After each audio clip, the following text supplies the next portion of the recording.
All right, you're good to go. All righty. November 16th, 5 o'clock, Lacey Planning Commission meeting. I am going to call to order. Robin has arrived. Welcome, Robin. Thanks. I'm looking for a motion for approval of the agenda and consent items. So moved. Second. Second. Moved and seconded. All those in favor? Aye. Okay. Passed. We'll move to public comments. Is Leah looking or Ryan looking? I'll look. So this is the opportunity for anybody that's in the audience to address the Planning Commission on items that are not on the agenda. I don't actually see anybody in the audience as an attendee right now. In the off chance that there is, this is your opportunity. So if you want to raise your hand. I don't see anybody in the audience, Dave. So I think it's safe to say you can go ahead with the rest of the agenda. Wow, your mic goes a little crazy every once in a while. Does it? Like goes Mr. Static, scare me. Oh no. All righty. No public comments. Commission members, anything, Kirian? Nothing to report. Okay. Eddie? Nothing to report. Peg? No report. Gail? No report. And Robin? The only thing to report is I just got out of an Parks Outreach Committee meeting where they were reviewing the results of the community survey that they did, trying to determine what folks in Lacey were interested in terms of parks offerings now and in the future, what they liked about parks, what they want to see more of. So expect additional communication in the future. I think that that's likely to be put forth as recommendations for updates to the parks portion of the comprehensive plan in the coming months. Okay. And I have nothing to report either. Ryan, is there any director's information we need? No. Okay. No director's report tonight. By the way, Rick is at the homeless outreach group, right? Ryan? So I hate to interrupt. I see that the webinar says we're in a practice session. Oh. And I'm wondering if that's maybe why we don't have any attendees. That might be. Sorry about that. You're good to go now. We'll give us just a second, Dave, and see if anybody else, if we get any attendees, we might need to go back and Want me to start all over? No, I would just say the public comment part, but yeah, I see Wayne. Wayne is here. Hi, Wayne. You should put Wayne on the planning commission. He's here. Yeah. So, Dave, if you wouldn't mind going back to the public comment part of the agenda, and maybe we'll start there. Okay. So just for everybody's awareness, the webinar didn't get started on time. We had it in practice mode instead of live. So at this point, Planning Commission has really just done the procedural items, including approving the agenda and those kinds of things. But we want to make sure that anybody that's here has the opportunity to address the Planning Commission on items not on the agenda. So I see one attendee. If there's something that the attendee wants to say to the Planning Commission, Wayne, this is your opportunity. If you want to raise your hand. I see Wayne's got his hand raised. So Leah, if you could bring Wayne in. Yeah.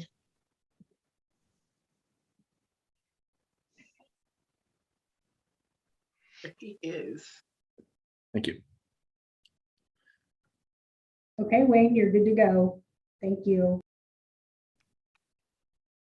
There he is. Thank you. My name is Wayne Olson, resident of Lacey. I just have two quick comments. Unfortunately, I'm not sure if it should be in the public hearing portion or not. I would like to thank the Planning Commission and the City of Lacey staff for responding to my recommendation at your last meeting to make a minor modification to the draft of Chapter 16.73 of the Lacey Municipal Code. which was to increase the percentage of EV charging stations for the lodging category of land use type from 3% to 10%, and to match the requirement as the multifamily housing. I very much appreciate your responsiveness to public comments, so thank you very much. And last, I would also like to pass congratulations and best wishes to Robin Vasquez for her election to the Lacey City Council. So thank you. Thank you. Yay. Thank you, Wayne. We try to pass on our very best. So but we'll miss Robin. All righty, that's public comments. Anybody else out there, Ryan, that you see? I don't see anybody else, so Okay, feel free to continue on. all righty. So I don't need to do the commissioner report again? No. Okay. And nothing from the director's report, other than I should mention, as I did, Eduardo has resigned from the commission for personal reasons. And Robin will be moving into a council position. So we're preparing for 2 openings. I talked to Rick this morning about those openings.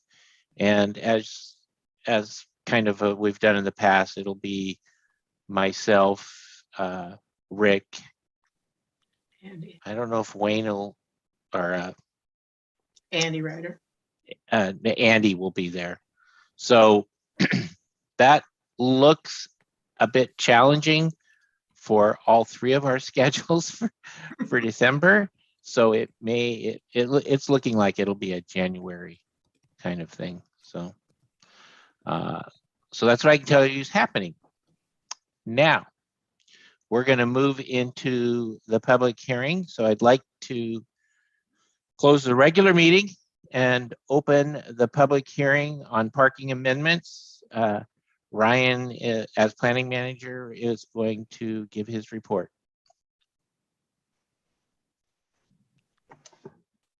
A second here to share my screen. We're just trying to figure out behind the scenes how to put Wayne back in the audience. So a little technical difficulties tonight, but thanks for bearing with us. So I am going to share my screen, and if my audio is bugging, let me know, and I'll happily fix it. So give me a second here.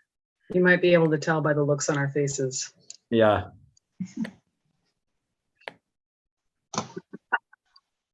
You guys see that okay?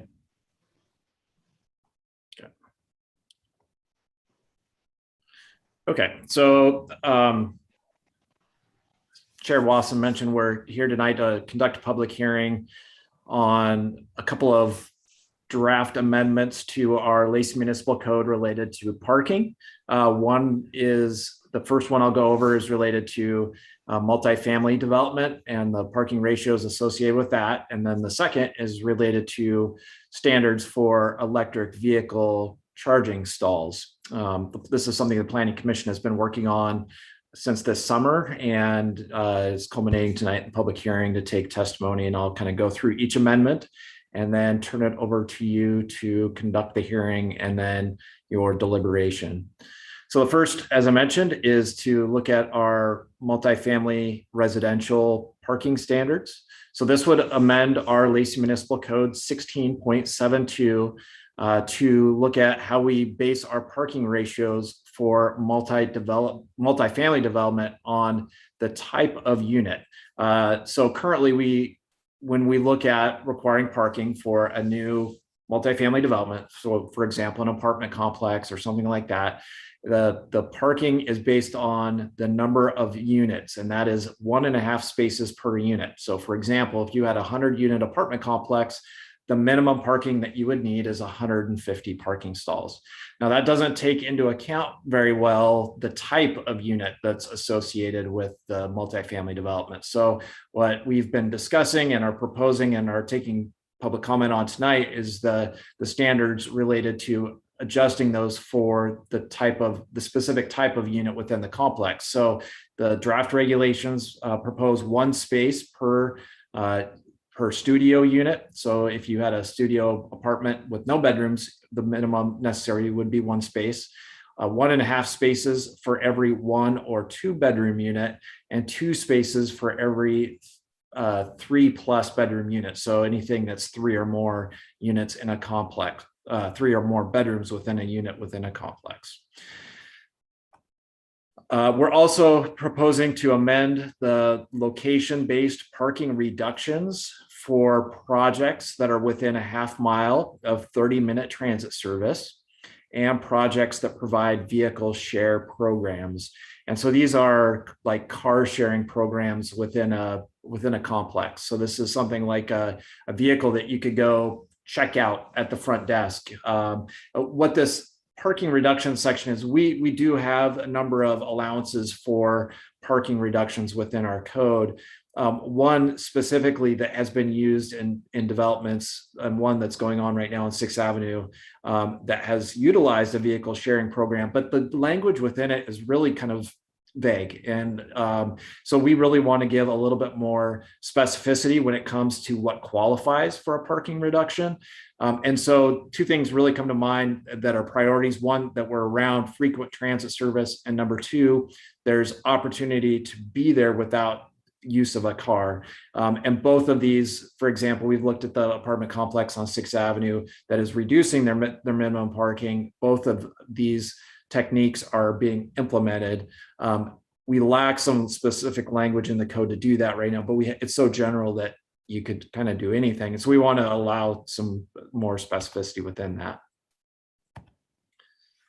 So why are we going through this? Why are we looking at adjusting some of these parking ratios? First of all, we want to make sure that parking is right sized for the development. Having just a blanket 1.5 space per unit has served the city well for probably the better part of 30 years. The standard has been in place. But as the city has grown, and we have a number of apartment complexes that are in a suburban location, some that are in a more kind of urbanizing location around the center of Lacey, we want to make sure that parking more kind of fits the unit versus is just a blanket kind of one size fits all.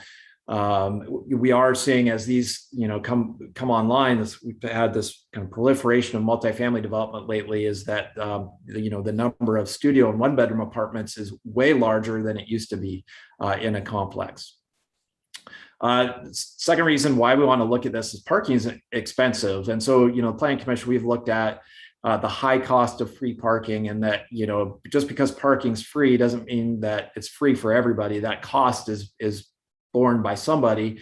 And it's a matter of all of us to have to pay for that, whether it's in our rent or the groceries we buy or anything like that. Parking is expensive, and we want to make sure that we're not requiring too much parking, because those parking stalls are expensive, and they take away from, if it's land dedicated to parking, it takes away from buildable property, which, the more units that we get built, essentially would help lower the cost of housing by providing more supply into our market. So what we did was we reached out to various architecture firms in the area, and they gave us this is kind of the median range for the 3 types of parking that we see in Lacey. Surface parking, which is far and away the most common type of parking we have in Lacey, costs about $6,000 per stall at the time of construction. Structured parking, elevated, so that means above the ground, is about $20,000 to $25,000 per stall, and underground parking is the most expensive at between $30,000 and $50,000 per stall. So you can see if we require too much parking, this all really pushes up the price quite considerably in the development of a parking stall. So the Planning Commission has looked at how do we implement this, and has looked at this in relation to 2 existing projects. One I already mentioned, which is the apartment complex that's currently under construction on 6th Avenue, kind of down the street from City Hall. The other is so that's the more kind of urbanizing location. We also have looked at this in a suburban context with an existing development, the Britton Apartments on Britton Parkway, and what this would mean. this would mean that it would be a slight increase to both projects. So having said, that we don't want too much parking, it would allow for a slight increase to the minimum parking necessary for both projects. It would be slight. So just, a handful of stalls in either. So, by putting these regulations into place, I'm not forecasting that we have this just huge parking fields anymore. It may help alleviate some of the parking crunches that we've seen by allowing some more on-site parking. But I don't think it will substantially change, how multifamily developments operate in terms of their parking crunches. I think those are and we've heard from this, and I'll bring this up, is that, Planning Commission met directly with the multifamily operator to discuss the challenges, and really the challenges we're seeing probably are a result of the housing market and the number of people that are demanding to stay in these units versus the the actual parking requirements that the city has. It's important to note, and go back a bullet here, is that the regulations would only apply to future projects. So while we do have a number of multifamily developments in the pipeline, it's only going to apply to future projects that don't have their land use applications vested. So that's multifamily. Let's move on to electric vehicle, which is, there's a little bit more to it than there is to the multifamily amendments. First, I want to talk a little bit about where does the information kind of come from in terms of why should we even be looking at requiring electric vehicle parking. And the first thing we want to look at is, what are our climate goals, and especially related to greenhouse gas emissions. And Thurston Climate Mitigation Plan is our kind of roadmap to what we look at in terms of our regulation, our policies and regulations on how do we reduce our greenhouse gas emissions. And the Thurston Climate Mitigation Plan states that, first of all, right now, our biggest source of emissions is buildings. But really, when it comes down to it, our buildings are regulated through things like the state building code, the international building code, the state building code. And so a lot of our emissions actually will be kind of taken care of with the newer, more restrictive energy codes and those kinds of things. So really, what else can we do? Well, after buildings, transportation is our second biggest source of greenhouse gas emissions. And it is the area that within the plan is shown where local governments like the city of Lacey can make the biggest difference in influencing what, where, and how much people drive. And so the biggest part of the emissions is our day-to-day vehicle commuting patterns, those kinds of things. And so, when we're looking at this, how do we reduce that? Well, one way we can do that is by incentivizing and requiring electric vehicle parking and incentivizing electric vehicles. Why else should we do this? Well, EV registrations are increasing exponentially. Washington has the third largest number of electric vehicles in the nation. So our electric vehicle registrations are the third largest. We also have these zero emission vehicle standards that are on the books, recently adopted by the state legislature, I think in the last couple of years, which is pushing auto companies to producing more electric vehicles and providing them to consumers. I believe that there's a target goal of, I think, the year 2030 or 2035, when most automobiles coming off of manufacturing lines are required to be electric. Yeah, and as I mentioned, we currently have requirements for electric vehicles parking stalls, but they are optional, so they're not required. People can put them in just as a matter of course right now. They'll let the market dictate that. There's no problem with that. We require electrical permit and inspections, but not much more than that. But we do not require them as part of new development. Yeah, here's a graphic showing the number of electric vehicles registered in Washington State. So this is just related to passenger vehicles and trucks. So no large vehicles in this. Those numbers would be very small anyways. But as you can see, as of January 2021, beginning of this year, we had about 66,000 electric vehicles registered in Washington State, and that number is going to go up exponentially. So let's get into the standards. So we would propose to amend our Lacey Municipal Code 1673 to require electric vehicle parking for certain uses. So you can see we've categorized the land use types and the percentage of parking spaces that would be required to be for electric vehicles. So multifamily residential, 10 or more units. So real small multifamily developments, the individual duplex, triplex, fourplex, whatever, those would not be required. These would be larger complexes of 10 or more units would be required to set aside 10% or more of their parking as EV. So that means installing the charger and signage and requiring those spaces only be used for electric vehicles. The second one there is lodging, and as Wade noticed, and as we've discussed, we're bumping up the lodging category. Originally, I think we had it at maybe 3%, maybe 1%, but we've suggested to bump that up to 10% to be consistent with the multifamily residential component.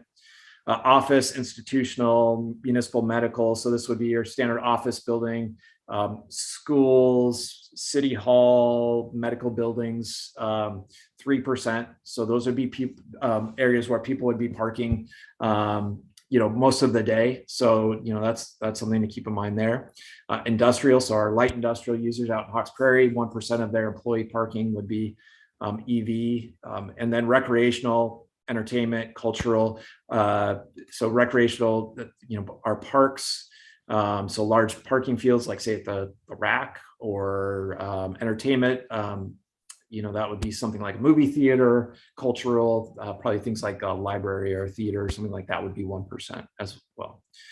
So the trigger to all this is that, number one, it would only apply to new buildings. So, we're not requiring people to retroactively go in and install them. They always can, but they're not required to. They would be required with any new buildings or large parking expansions of more than 50% of the number of existing spaces. Those happen very infrequently, those types of projects to expand parking fields by that much. Typically, it's going to be the new building that's going to be the requirement for the installation of the EV charging. So what other additional requirements would apply to these? So I touched on a little bit of this. The minimum type of charger would be a type 2 charger. So there's essentially a market, there's type 1, 2, or 3. Type 1 is 110 volt, kind of be like plugging into your house electrical. So we're requiring a step up from that, which would be a 220 or 240 volt. And those are typically universal across all EVs. There's a type 3 or a fast charger. A lot of times those tend to be a little bit more specific, like think of like a Tesla fast charger or something like that. So type 2 is the minimum type required. We looked into the cost of what those would be. A single non-networked, so that means like one that isn't on like a, non-network means like it's not on like a payment system or something like that. It's not tied into like a, way to take a credit card.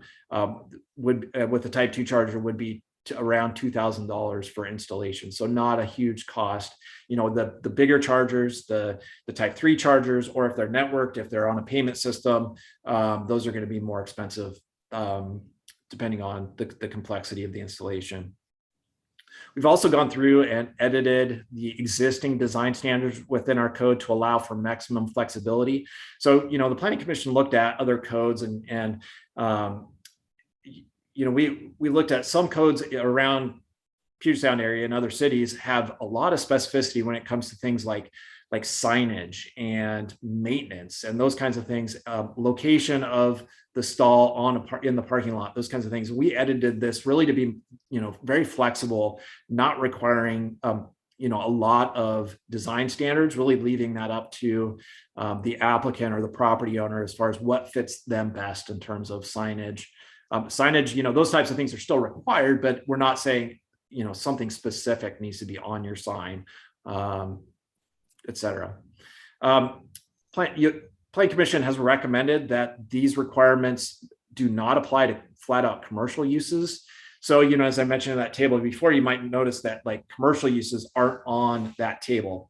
Planning Commission has said that, maybe with more of these kind of more transitory uses where you're stopping at a restaurant or going to a commercial establishment, there's not a lot of time there to be able to charge. And so maybe, most people that will be doing that on a day-to-day basis will likely be doing that from their house or where they live. So really taking that out, making that basically an optional requirement. Somebody could certainly put those in, but not making it required. Interestingly enough, I talked to somebody the other day. So you might have noticed around Slater Kinney and Pacific Avenue, that development is starting to take place there with some of the existing old buildings being demolished. And there's actually going to be a 7-Eleven as one of the users on that site. 7-Eleven actually came to me the other day and asked if they could put in EV charging stations.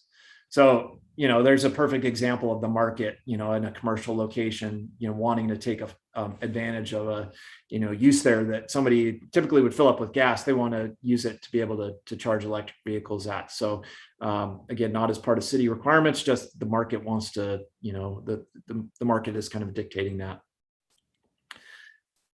The last thing related to standards or codes is that we do have a building and electrical code, which is in the International Building Code, section 429, which requires for commercial uses that infrastructure be installed and to allow for future installations of EV parking spaces. So that would include spaces in electrical rooms and electrical panels, as well as the conduit and raceway within the parking lot to accommodate for those stalls. It doesn't actually require that the stalls themselves be installed, but the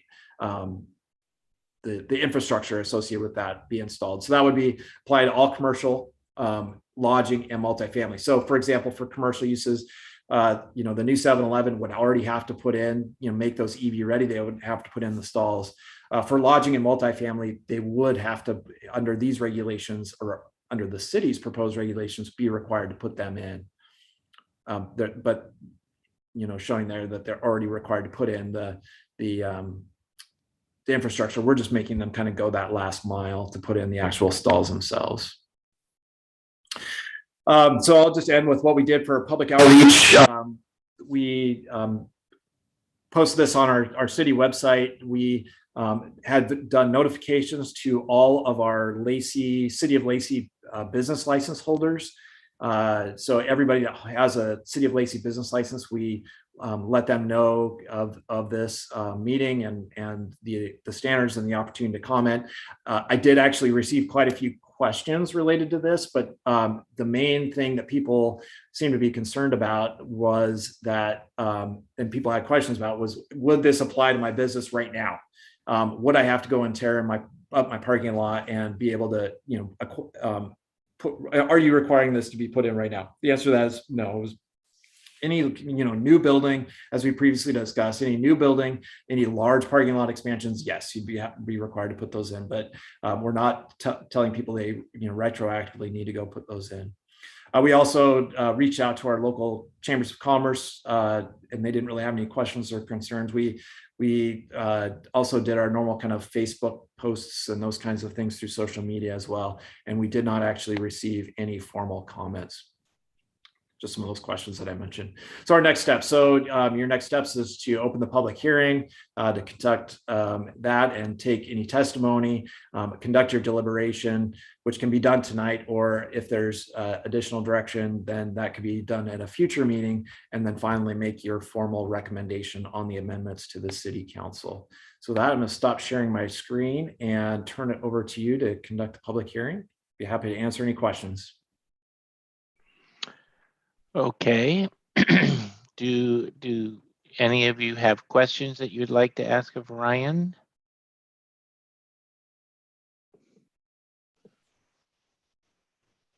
Good overview and review. Thank you. Yes. Looks like Gail has something. Gail is trying to talk, but Yeah, there she But she's goes. muted, yeah. It's so happy to be muted. So many people want me muted. I have a question about the, not about the EV, but about the prior discussion for parking. Have we done away with the issue of whether street parking is available or not as an impact on the number of spaces available? Yeah, our current code gives somebody credit for on-street parking in front of their development. So is that your question, Gail? So yeah, my question is, I understand where that came from, and I understand that that's a good idea. But if I were to build an apartment building that had on-street parking, and then some municipal entity came along and said, and now we're going to make this street no parking. Where do we go from there? I don't know the answer to that. They are given credit. So for example, because I did this project, it was a long time ago, but it still applies. The other apartment complex that's on 6th Avenue, the gray building that has Andy's Bistro on the bottom of it, that, Mhm. for example, they installed parking there on that frontage and were given credit for their off-street parking. There's maybe 10 Mhm. stalls in front of that unit there that they were given credit for. So they didn't have to put 10 stalls into Right. that parking lot. Right. I don't know what would happen if those were ever taken away. We would lack the authority to require somebody that has an adjacent parking lot to expand their parking another 10 Exactly. stalls. Yeah. I can tell you that the parking could go away, but that would just mean that it would be more of a kind of a public affairs, implementation kind of thing. It sort of came to my mind when I heard the discussion on Britton Parkway about the availability of parking because of the bus turning and we thought we were going to have parking, but really we don't have parking there because of the buses. And I understand the safety equivalence of that, but it's sort of a, it has the potential to be a bit of a bait and switch. Yeah, I think the difference is, so between, let's say, the 6th Avenue project and the Britton Apartments, the 6th Avenue apartment, that was, legitimate on-street parking that they installed. The Britton Apartments example, they used Britton Parkway, which was never designated for on-street parking. The residents had just kind of taken it upon themselves to use that as parking, and they also weren't given any credit for that area to offset, their on-site parking. So did they not have an internal street internal to their development that was precluded from parking because intercity transit couldn't turn their buses or didn't feel it was safe? I can't remember the exact details. So you kind of most of the way. So we have Britton Parkway, which was the main street in front of their development. They also had a side street, I think it's called Western Parkway, which it wasn't for the purpose of transit vehicles. It was for the fire truck. So they'd never designed it correctly to have on-street parking there. So the residents had just taken it upon themselves to park there. And then all of a sudden, our fire code people went out and said, oh, we're not able to get the fire truck. If one of the buildings was to catch on fire internally, we need to make sure that we're able to have enough clear space to be able to get in there. So that was the issue on that one. But if we were to convert a street, or not us, but if the city council were to convert a street from parking to no parking, I assume that the residents in the area would be notified of that action prior to its being taken, and they would hopefully come and make some statement about that. Yeah, so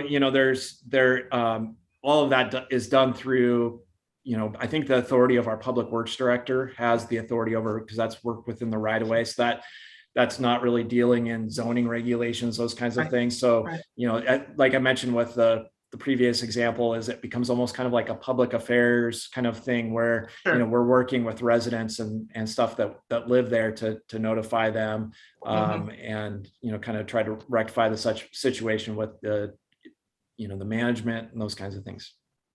Okay, good. Thank you.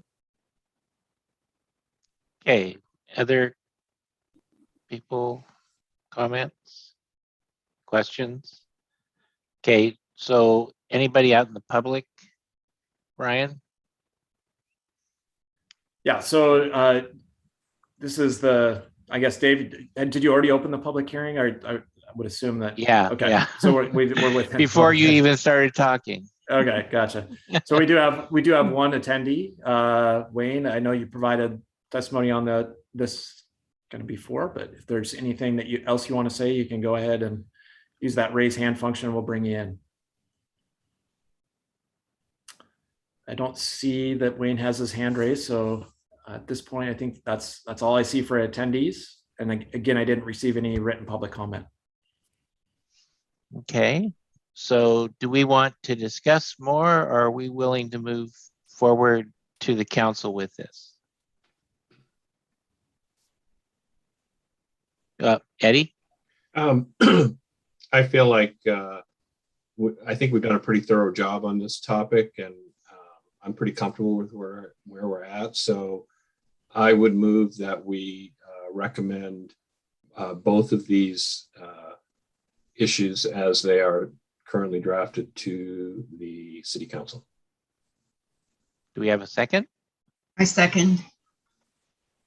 Okay, any more discussion? Here's your opportunity. Okay, all those in favor of moving it forward?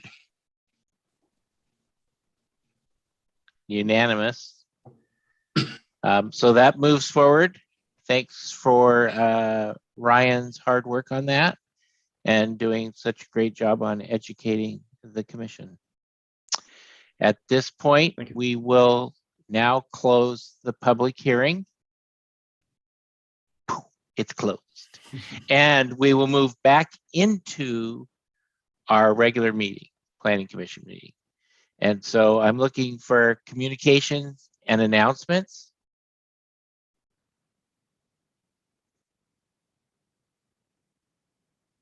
Okay. Are you trying to talk, Gail? Yeah, again. Robin, do you have one more meeting with us, or is this it? I believe I have any remaining meetings until the end of the year. Okay, Yeah. good. For sure, at least one more, which is the next thing. Our next meeting is December 7th. And I'll get back with you, Gail, if you're trying to talk again. I'll get back to you because I'm going to be traveling in Florida, but I may be able to have access. And yeah, I know, Florida. I know. So anyway, This is getting to be a habit. I know. That's why I'm glad you're there, to be my wonderful helper.